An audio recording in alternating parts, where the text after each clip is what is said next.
একজন মানুষ যিনি একাই জয় করেছিলেন পৃথিবীর 1 কোটি কিলোমিটার ভূমি, যার নাম শুনলে কাঁপত রাজা বাদশারা। আজ জানব সেই রহস্যময় মানুষটির অবিশ্বাস্য জীবনের গল্প। চেঙ্গিস খান, ইতিহাসের সবচেয়ে ভয়ঙ্কর এবং সফল বিজেতা। আর তার আসল নাম কিন্তু চেঙ্গিস খান ছিল না। তিনি ছিলেন তেমুজিন, মঙ্গোলিয়ার এক সাধারণ গোত্রপ্রধানের ছেলে। আনুমানিক 1162 সালে মঙ্গোলিয়ার বুরখান খালদুন পর্বতের কাছে জন্ম হয় তেমুজিনের। বাবা ছিলেন স্থানীয় গোত্রপতি, কিন্তু ছোটবেলায় কপাল পড়ল তার। বাবা মারা গেলেন শত্রুদের দেওয়া বিষাক্ত ঘোড়ার দুধ পানে। আর বাবার মৃত্যুর পর গোত্রের লোকজন একে একে পরিবার ছেড়ে চলে গেল। মাত্র 13 বছর বয়সী তেমুজিন পড়ল চরম বিপদে। কিন্তু এই কঠিন সময়ই তৈরি করেছিল ভবিষ্যতের এক মহাশক্তিকে। 17 বছর বয়সে বিয়ে করলেন বোর থেকে, তার প্রথম ও শেষ ভালোবাসা। কিন্তু সুখ বেশি দিন টিকল না তেমুজিনের কপালে। শত্রুপক্ষ অতর্কিত হামলা চালিয়ে তুলে নিয়ে গেল বোর থেকে। তেমুজিন ভেঙে পড়েননি। রক্তের ভাই জমুখার সাহায্যে উদ্ধার করলেন তার প্রিয়তমাকে। হাজার হাজার নারী জীবনে এলেও শুধু বোর্তের সন্তানদেরই উত্তরাধিকারী মনোনীত করেছিলেন চেঙ্গিস খান।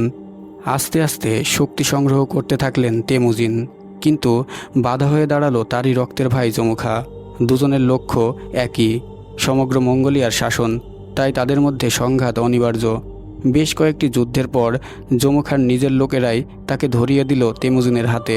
কিন্তু যে জেনারেলরা বিশ্বাসঘাতকতা করে নেতাকে ধরিয়ে দিয়েছিল, তাদের পরিণতি হলো ভয়ঙ্কর। তেমুজিন নির্দেশ দিলেন, ফুটন্ত পানিতে সেদ্ধ করে হত্যা করো এই বিশ্বাসঘাতকদের। বিশ্বাসঘাতকতা ছিল তার কাছে সবচাইতে বড় অপরাধ। 1206 সালে সমগ্র মঙ্গোলিয়া একত্রিত করার পর তেমুজিনকে দেওয়া হলো চেঙ্গিস খান উপাধি। আর এরপরই শুরু হলো ইতিহাসের সবচাইতে বড় বিজয়যাত্রা।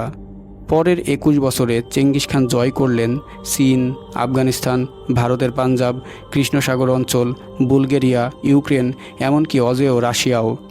মোট 1 কোটি বর্গ কিলোমিটার ভূমি একজন মানুষের নেতৃত্বে জয়। 1227 সালে মৃত্যু হয় এই মহাবিজেতার, কিন্তু তার সমাধি কোথায় কেউ জানে না, কারণ শেষকৃত্যে উপস্থিত সবাইকে হত্যা করা হয়েছিল।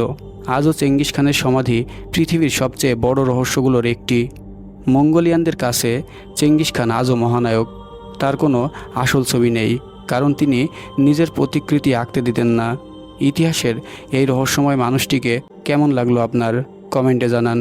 আর চ্যানেলটি সাবস্ক্রাইব করুন এমন আরও অজানা ইতিহাসের জন্য।